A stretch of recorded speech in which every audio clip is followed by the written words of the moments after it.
Okay, so Italy were playing France in the third and final match of the opening weekend of the Six Nations. What a game. France, while they were the better side, there were periods in the second half where they looked completely all over the place. Italy, they wouldn't go away.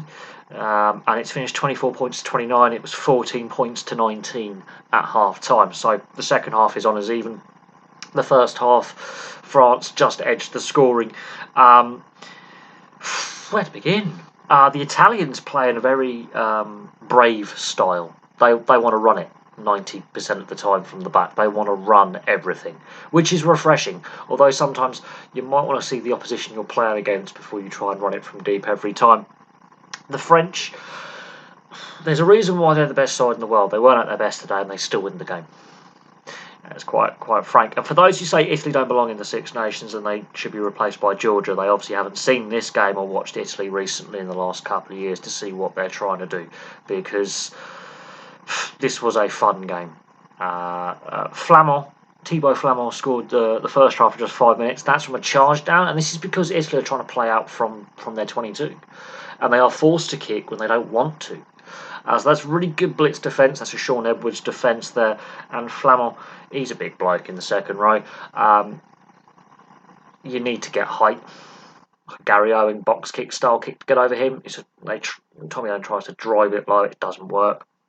That's after just 5 minutes. Now, you're thinking very early on France could blow Italy out here. And they do score 3 tries in the first half. Now, Tommy Allen responds with a penalty. Thomas Ramos' try on 19 minutes. Capuzzo, the Italian fullback, should do better, basically. Should deal with that and defuse the situation. Italy were looking very nervous in the first 20 minutes, I will say. Italy in the second half deal with that. So Italy are a confidence team as well. Ramos nearly fluffs the control of the touchdown of the try, nearly doesn't get full downward pressure on it, and that would have been equally calamitously embarrassing. That was the thing is, what happens is Italy are defending quite narrow at this point, and Entomac with his crossfield kicks, 2 tries are done off Entomac crossfield kicks. That's the first. Tommy Allen responds with another penalty, because this is where France were weak today, was their discipline. Their penalty count was far too high, which has allowed Italy to keep the scoreboard ticking over at times, just ticking over, and they keep chipping away at that scoreline. Dumortier's try, that's a brilliant crossfield kick. Again, the Italians are very narrow in their defence. They're physical in their defence, but they're very narrow, and so overlaps like that, yes, they could have passed that through the hands and still had an overlap, but again, crossfield kick speeds up that process.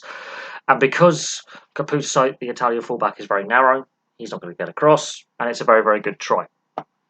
Capuzzo's try, though, just before half-time,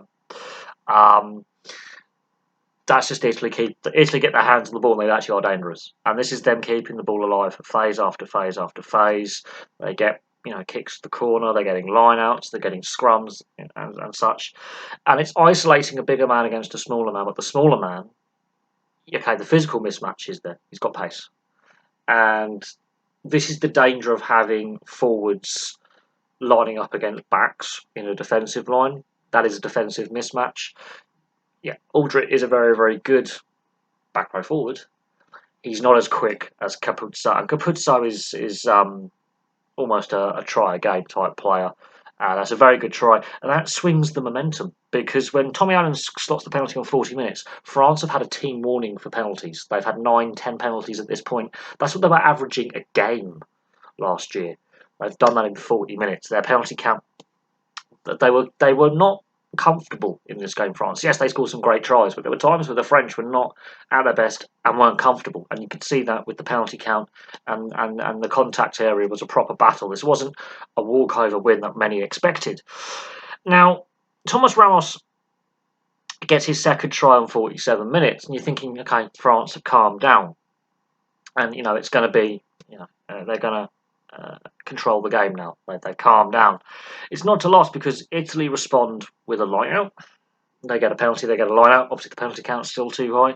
And the rolling ball is deliberately brought down by Olivon. It's a yellow card and a penalty try. Now, there's a debate, should it have been a penalty try or not? I think with the letter of the law and the way the interpretation on the law is, the Maul still had a lot of straightforward momentum, even though Aldrit is in the way.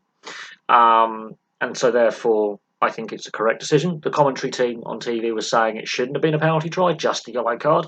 But if you look at the letter of the law, the motion is still there, the forward momentum is still there, and the French have deliberately pulled that down. So that was a big turning point, because now France are down to 14 men. The penalty count is still too high. They had been warned not that long earlier at the end of the first half. Penalty count is too high, and it was just a matter of time.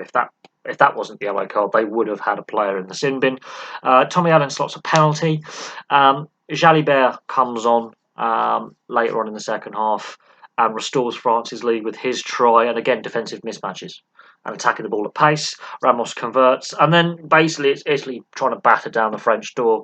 There's only 5 points in it, and okay, you could argue that they fluffed their lines under pressure. However, they pushed the French for 80 minutes, and they wouldn't go away because both sides, Italy did keep that scoreboard ticking over in the first half and portions of the second half. And yes, there's a couple of missed kicks in there for both sides, but the missed kicks for Italy have proven crucial. We said that about, obviously, the England game against Scotland yesterday. Missed kicks are crucial, but Italy do get something very important, and that is a losing bonus point.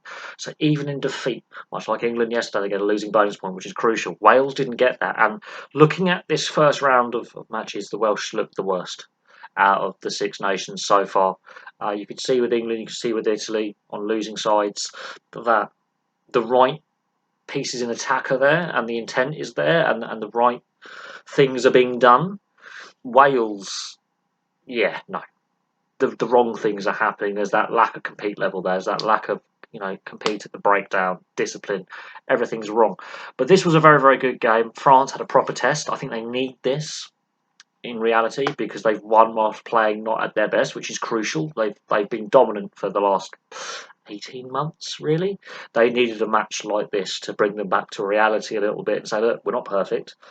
So it says to me that the French haven't quite peaked yet. They weren't at their best, and there's room for improvement with this French side, which is scary. The Italians, I think they can be quite happy, even in defeat, that the green shoots are still growing. Bear in mind they beat Australia in the autumn last year. Yes, they also beat Wales away from home. So the Italians shouldn't be taken lightly, and I think Wales could be the vulnerable side for the wooden spoon this year. Thank you very much for watching. Place your thoughts in the comments section below, and I'll have some more content for you very, very soon.